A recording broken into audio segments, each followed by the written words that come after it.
Hey, what's up, everybody? Welcome back to Call the Damn Leads, the show by sales professionals for sales professionals. I'm your host, Drewbie Wilson. With more than 20 years in sales, I have heard about it, seen it, lived through a lot of it, and now I'm bringing those stories back to you, my favorite people in the world, the sales community, because let's just be honest, this is the greatest opportunity and career in the world. Doesn't matter what industry, what background you come from, you can make a place in sales and find your version of success. Today's guest, someone super excited to have on, he has been selling for 34 years, y'all. This dude has got a ton of wisdom. He is building out his sales warrior community. He's my friend, Mr. Jon Sansone. How are you, brother? Drewbie, man, I am doing excellent. Thank you. I'm so glad you could make it here. I know you're busy running and gunning. When you got 34 years in sales, man, there's a lot of stuff that you stay focused and working on. I appreciate you taking some time to be here with us today. I want to jump right in, man. With 34 years in sales, I bet you've got at least one or two crazy sales stories for us. Oh my God, I have so many crazy sales stories that would blow your ever-living mind. Well, lay out one of the best ones for us. What do you think someone would think and go, holy smokes, that's crazy? Yeah, so one that comes to mind is back when I was in the technology biz. I was in the technology biz for 9 years. Actually worked for the crazy man, John McAfee. So I was coming out of a meeting with my laptop satchel, going to another meeting. This guy calls me and tells me my competition's going to give him like 5 free software licenses. And man, I really needed to close that business that month with this guy.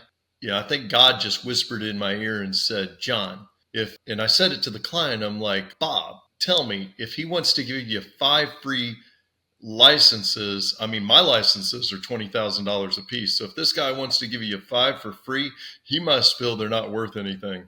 Just a little reverse psychology.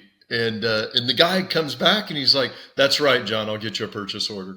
I mean, sometimes it's that simple, right? It's just saying, hey, listen, you can make that choice, but from what it sounds like, if they want to do it that way, what's the value?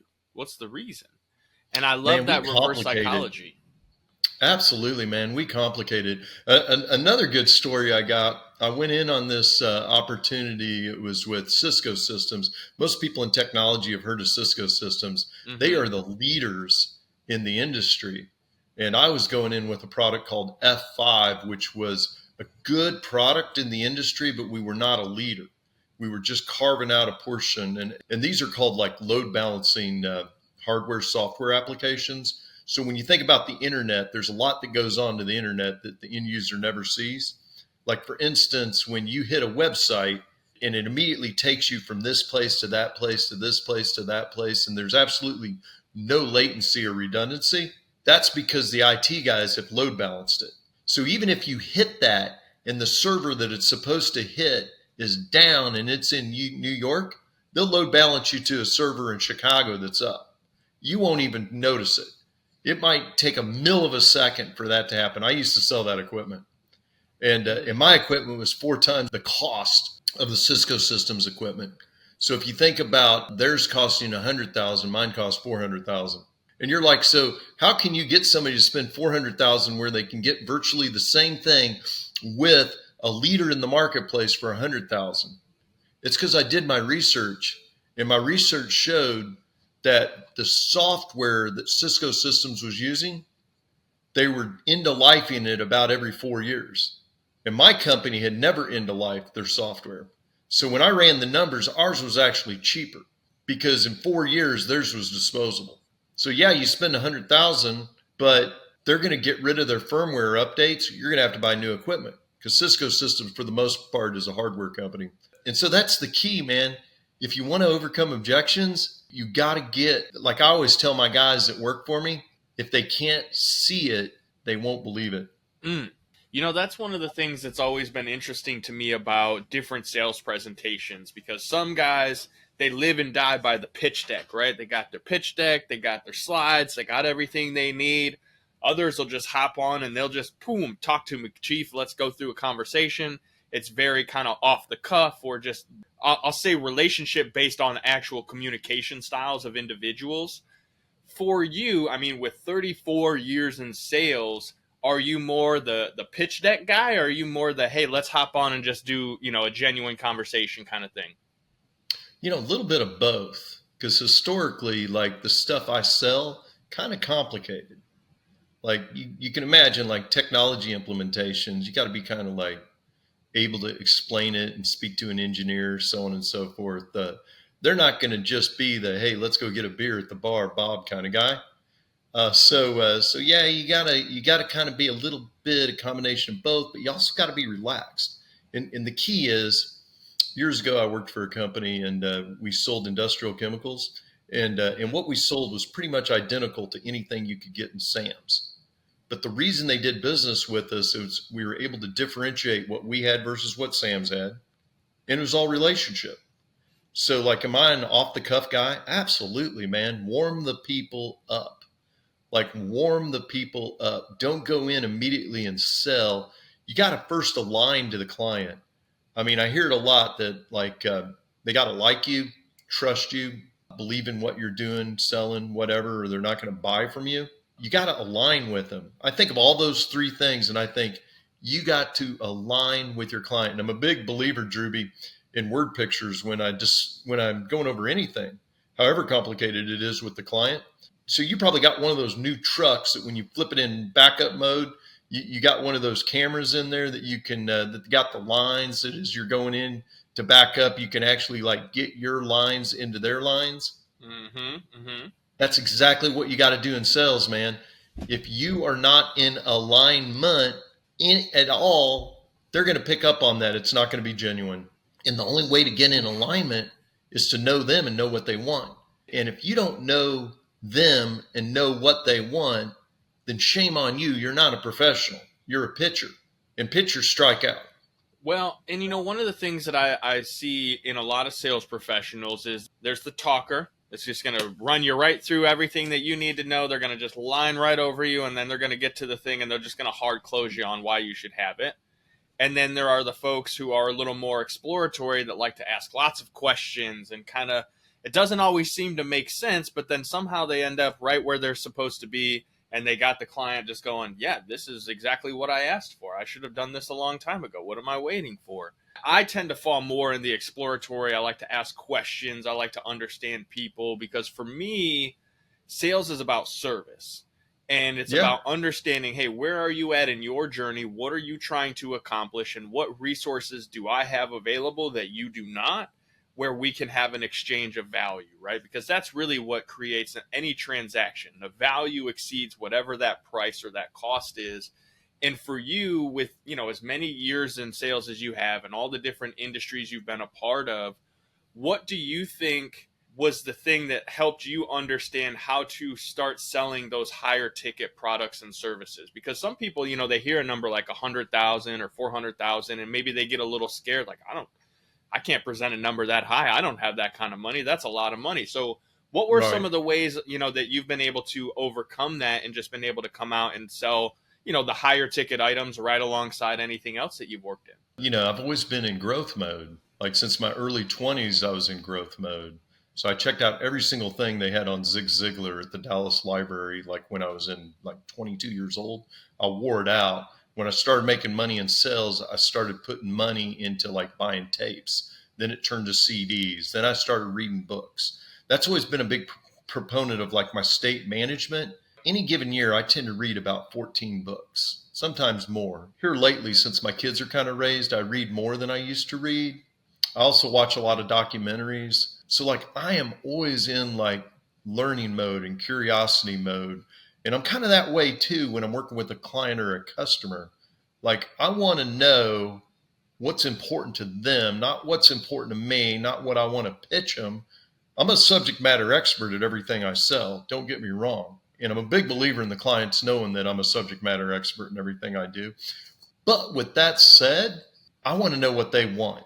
And if I start like really drilling down, like I'm a little bit of both. I am the guy that uncovers what they really want. I align with them. I break down their defenses by gaining an extreme amount of rapport. And I also relate to them. I think that's lost on a lot of salespeople.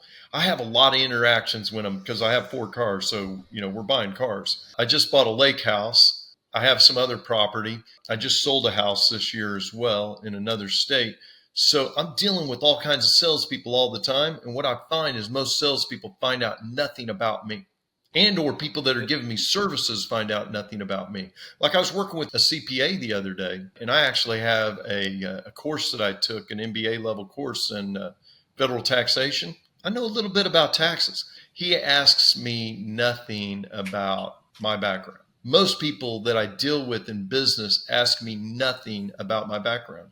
You know what I ask? Because I know you were in the insurance biz and you've done some high ticket sales specific to like motivational type material and how to sell online, and you're an author. I know a little bit about you. You know a little bit about me. Most of the people that try to sell to us, Drewbie, know nothing about us. And if you know nothing about somebody, how can you expect to date them? Because that's what selling is. You are dating your prospect. It's an interesting perspective, and I agree with you. I think so many people skip the nuance of actually genuinely using empathy and listening and understanding where people are coming from, where they're at currently, and like really where they're trying to go. I think a lot of sales professionals are very, I mean, we live in an era of instant gratification. So they just want to get right to the, hey, let's just get to the close. Let's get to the next one. Let's get to the next one. Let's get to the next one. Again, there's a difference between the sales professional and the order taker. And the order taker is just, hey, give me your order, give me your order, give me your order, give me your order. This is what it is. This is what it is. Where a professional who thinks about what's the lifetime value of a client versus what's the value that I'm going to get right in this moment, the professional wants to know because there's more to it. And sometimes a prospect needs the lower product, the lesser price, because in doing that step first, it sets them in position to have the higher priced item or service. And a lot of people will skip over like, hey, let me get you the result you need now so that we can get you the bigger result later. But they just go right to that, hey, let me sell you the most highest expensive package that we have because that's what's going to make me the most commission. Would you agree with that? I would agree that most people play the short game, not the long game. And I get that like everybody needs to pay their bills. But the more you can be, like I put it in my book, in my professional course, a power seller. And a power seller is somebody that doesn't have to make the sale. If you have to make the sale, I hear this in the business commission breath, people pick up on that. And the more you can broaden the scope of it and more you can be like more of a long-term thinker in your process, the better it is for you and for the customer. And two, like, biblically, you're planting a seed. So if you get them that entry level product, now they're a customer. You can always upsell a customer. You cannot upsell a prospect.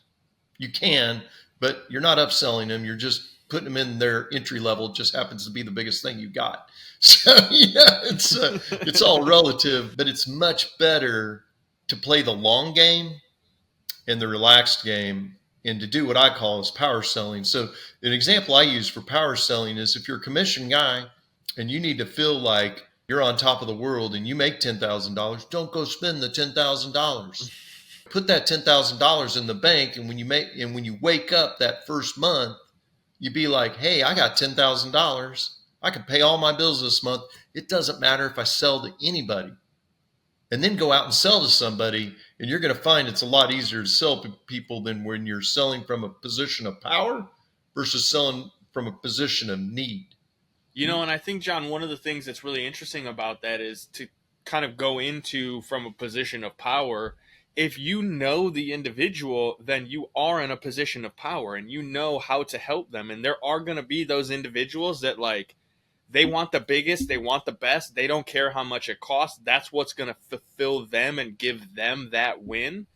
But if you don't ask those questions, you don't know. And you have to do that discovery. You have to get to know the individual to know how are they going to make their decision? What kind of buying timeline do they have? What things get them joy out of the process of being sold to and or being the buyer in the process? Because that's the thing that's so interesting is some people like to be sold. Some people like to be convinced of why they're spending all their money. So sell them.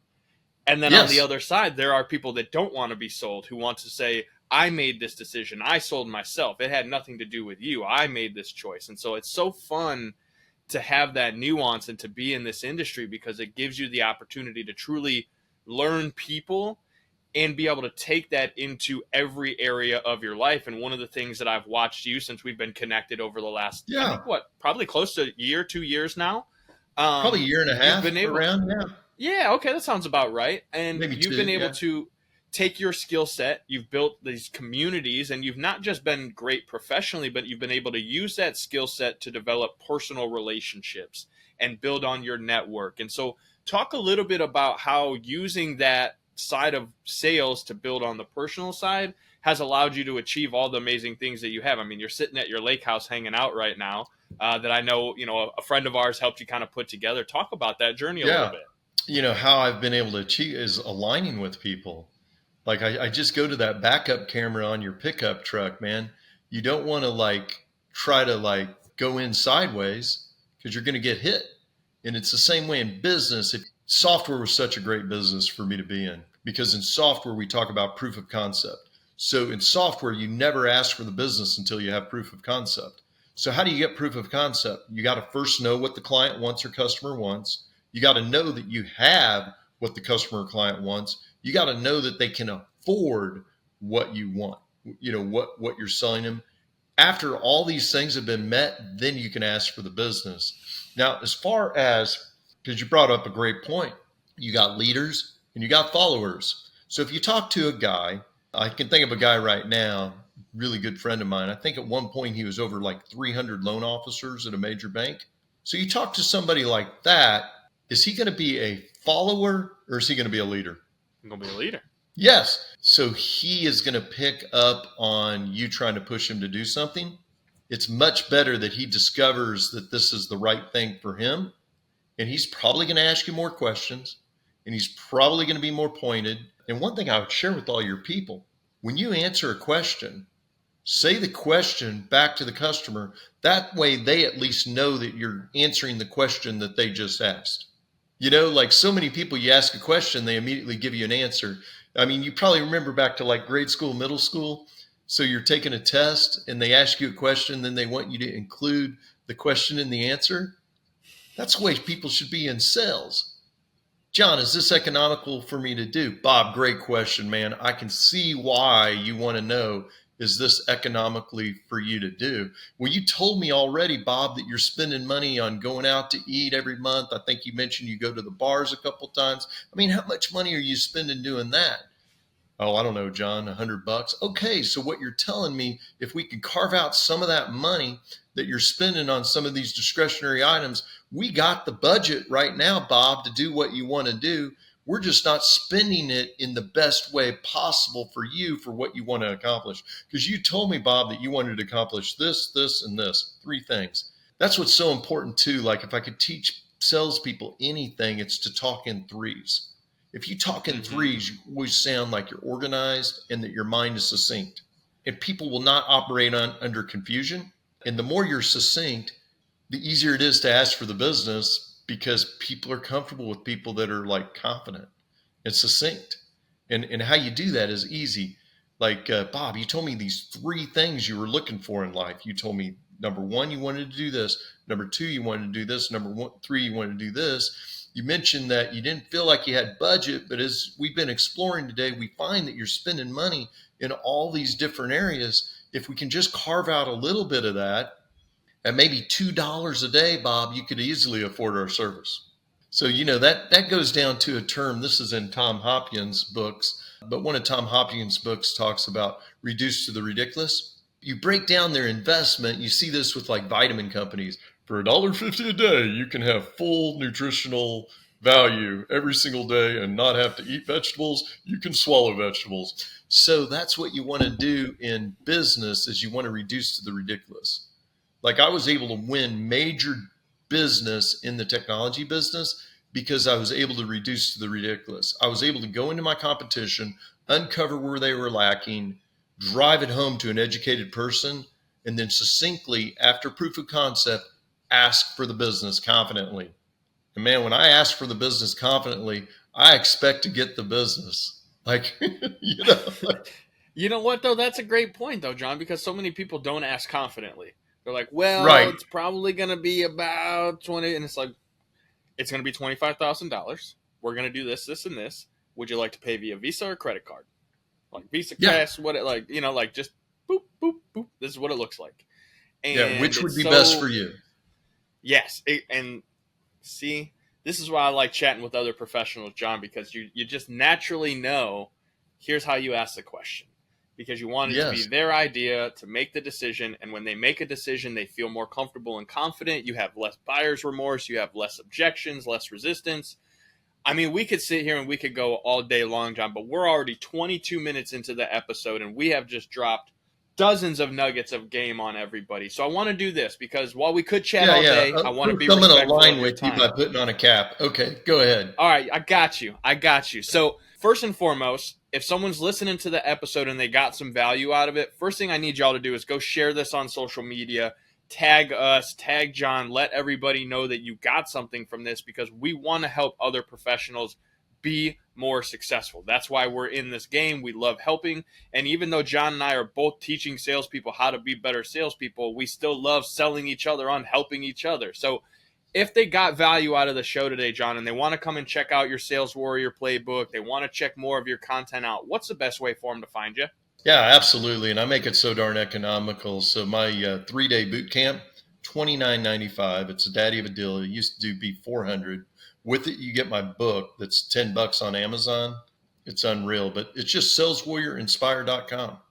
You can hook up with me on LinkedIn, Jon Sales Warrior. All of my social media handles are on my website. Again, saleswarriorinspire.com. I couldn't make it any easier for people to do biz with me.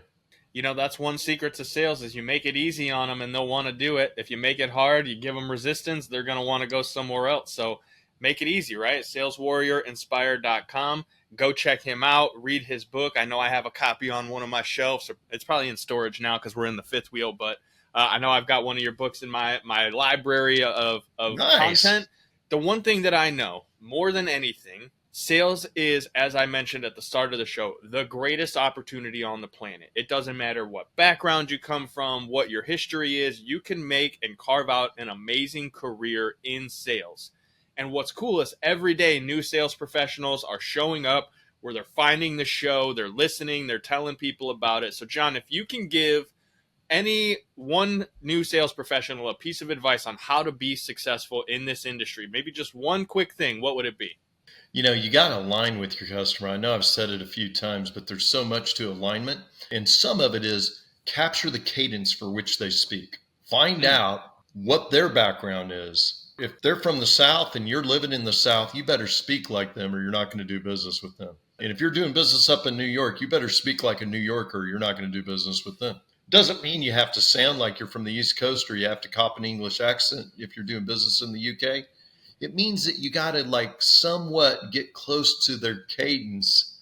You cannot talk over them. You cannot talk under them. And the best piece of advice I can give salespeople, as you're going through the benefits of your product, always include the customer in the benefits of your product. Why? Because instead of acting like a know-it-all, you're acting collaborative.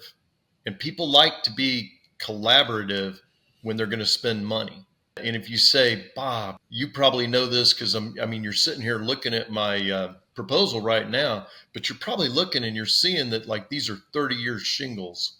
I'm just giving like a roofing example, but you probably can see there too that like we were founded in 1985. So those are kind of three things I wanted to drive home. That'd be the other thing I'd share with your people. Get good at sharing three things. Whatever you do, always share three things. And if you really want to make a lot of money in sales, get good at word pictures. You got some gems there, John. Some absolute gems, my friend. And I think anyone who takes the time to listen to this episode and to actually go and do the things that they heard, right? Because it doesn't matter if you hear it. You got to go take action. You got to pick up the phone. You got to call the damn leads. You got to have conversations. You got to get in alignment with your customers. And when you do that, man, it allows you to create an absolutely amazing life, just like my friend John. So, John, thank you again for taking the time to be here with me today, man. Drewbie. I really appreciate it. It's been you got a blast. It, dude. My pleasure. Right on. Well, hey, if you guys heard this, you liked it, you got value, two things: share it on social media, tag us, and then also if you have a story and you want to share it with the sales community because you think there's some value, you think it's hilarious, head over to callthedamnleads.com/podcast. Send us your information. We'd love to book you on the show and share your story because, again, greatest community in the world, most fun job I've ever had. And at the end of the day, there's only one thing you got to do to be successful, and that's pick up the phone and call those damn leads. We'll see you guys on the next one.